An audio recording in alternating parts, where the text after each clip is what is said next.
Go anywhere else. It's the AM Show. Okay, Pete Williams, of course, after 9 on Magic Talk, 0800 844 747. Give him a call. He's back. Right, as much as we'd like to believe we're perfect, we're really not. There's not a single person who is. But as our next guest will explain, the road to understanding what triggers us to be annoyed may help us to better accept our flaws. We've all got them.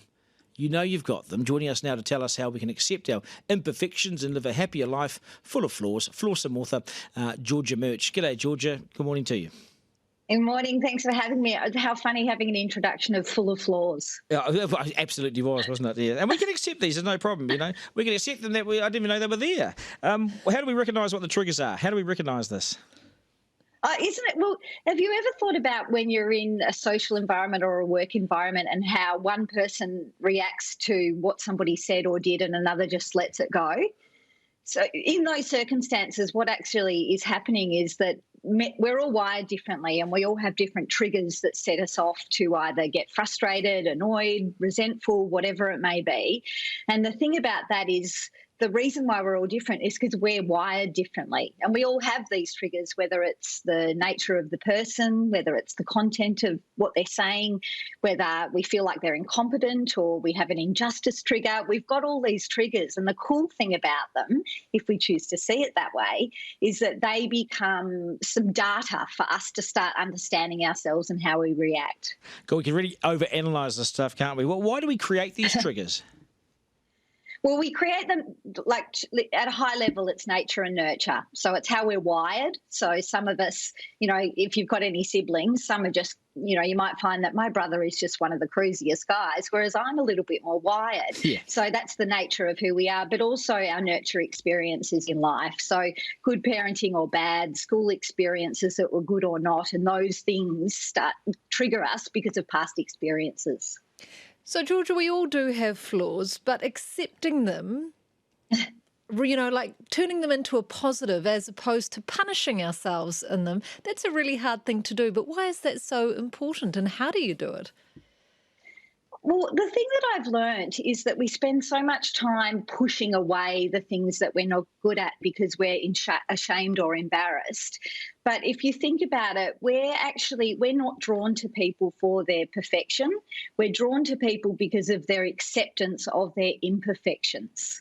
They're the people that are easy to hang out with. And also we become easy to hang out with ourselves when we accept that we have light and dark.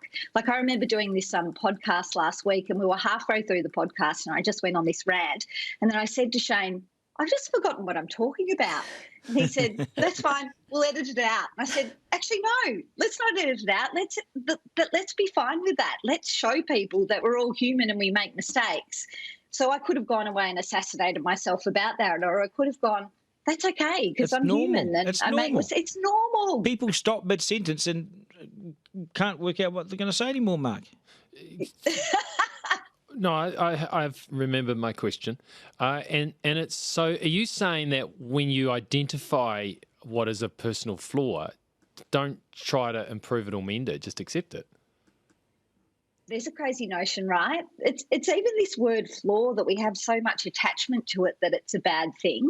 So, you know, we might be great at doing presentations, but we're not good at being organised, or we might be really calm under fire, but sometimes in friendships we can forget what people tell us. And so there's good and there's bad to all of us. And I think the more that we accept that, we create kind of less resistance in ourselves, less disappointment in ourselves, and it becomes easier not only for other people to be with us, but for us to be with us. I still think people, though, and fine, it's been great talking with you. I still think people like that tendency to be right, though. Some people just have to be right, and you have to allow them to be right. You know, there's some of those belligerent, do I say baby boomers? No, I won't go that far. And my kids call me a boomer, and I am a reforming, always righty. So the funny thing about being right is that, and we have this notion that I need to be right because, you know, what if my world changes and I'm not? But when we do that, we stop learning. We stop missing out on understanding either somebody else's truth and their perspective and their opinion, but it also stops us from learning about our blind spots. Yeah, no, so because true. We've already decided who we are. I think hey, nice to have you on the program today too, author Georgia Murch. Really appreciate it. Well done. I think the most powerful word in the English language is sorry. Oh, absolutely. It- With sincerity, It, though. well, I am sorry. It diffuses. It takes the whole issue away, Mark. It's not very powerful if you go, "No, sorry." Yeah. I mean, it's You've not that got to powerful, mean is it. Yeah. I am sorry. Like, and who's- I'm dreadfully sorry. Who's the most flawed individual on this table? Oh, it'd be a three-way tie. I No, it's think. me. Yeah, have to be. You really. probably. Oh, I can't A lot of flaws. See,